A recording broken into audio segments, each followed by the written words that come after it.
Welcome to our 5 on 5. We're pleased to be joined by Gabriella Von Ray, international activist, advocate, and author. Gabriella, great to see you. Thanks for coming in. Thanks for having me. So tell us, you're very passionate in your background, and you're against bullying. Tell us how you got into this. I got into this, first of all, because I wrote the book. I wrote the book with all my might, and I wrote it because my story was unique. I'm one of the first multicultural adoptions in the world in the 60s. And so I said to myself, write it down, and in there is a lot of bullying and racism, because you can imagine that in the 60s, looking like me and being adopted by a Dutch family, living in a predominantly Caucasian world, there was no multiculturalism like we live in today. So that's one.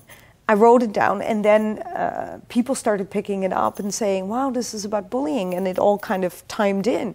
And I said to people, and this is one of my passionate slogans, we as a society have dropped the ball on human kindness.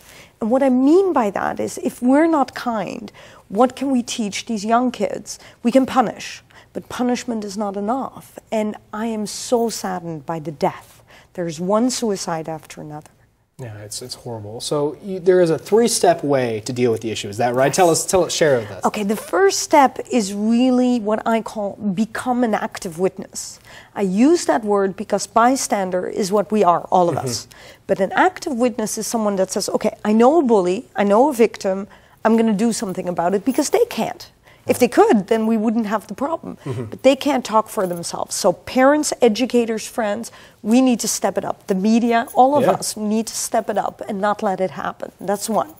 2 is the signs, but the signs are difficult. The signs are different for the bully and the victim. The first sign, I would say, is isolation from the victim.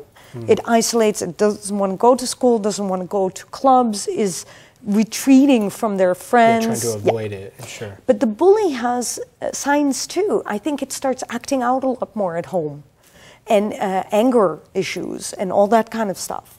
So those are the signs, and we need to watch it. And we can't say it will go away or they'll grow out of it. That's kind of what I hear. And the third step is the one that nobody wants to do, and that's the intervention. And what do I mean by intervention? I would love to see the bully and the victim in a room with a counselor. And the moment they are in the room together, we have one enormous thing that goes on. They're mirror images of each other. Yeah. So why mirror? You think, well, the bully is mean and the victim had nothing to do. But they're both afraid. The victim is so afraid of its own shadow. It doesn't like that it's small or fat or something. There's something that the victim just, oh my God. And so they get attacked for that. But the bully is afraid too. It has issues just like the victim, but we don't seem to see it. And when they talk together, and this is my real experience, there's a solution all of a sudden. They don't become good friends or buddies, and that's not the point. But they suddenly respect each other because they say, wow, we're actually in the same boat. They have something in common. Wow. And they do have that. Fear is a big commonality we have. I wish it was happiness. Yes, but it's fear. Yeah, okay. All right, well, we're going to take a quick break. We'll have much more with Gabriella in just a moment. Stay with us.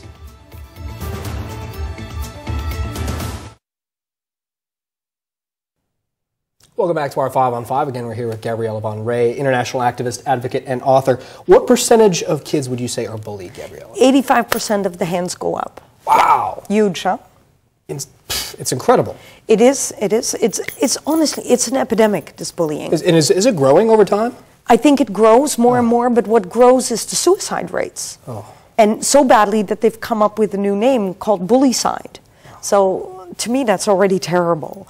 But honest to goodness, when I go into the North American schools, they put up their hands that they all have Facebook. And as young as grade 3. Wow. And that is too young. And I really implore parents, get them off it. I know the pressure is hard, because every child says, yeah, but my friend is on it. And I understand that. It's like a toy, right? But this is not a toy. Social media is not a toy for them. It needs to be monitored really carefully, and there are programs out there that could monitor.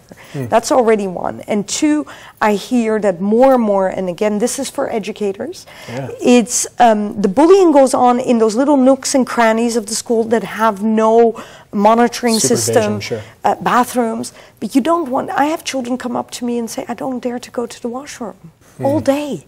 This is not good. Yeah, because they're vulnerable there. Because they're vulnerable there and they know it. Oh, that isn't right. And that's not right. Yeah. And then there's one more thing that I find very different from bullying 40 years ago, is children tell each other that they're not worthy of living. So Go harsh. figure. I don't know where that comes from. I've never said that to any human being. Yeah.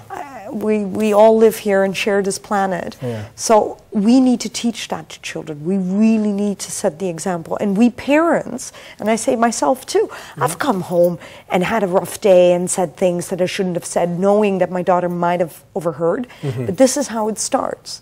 It really starts by us saying things that they hear either on television, that it's okay, and all these reality shows are not helping. Yeah.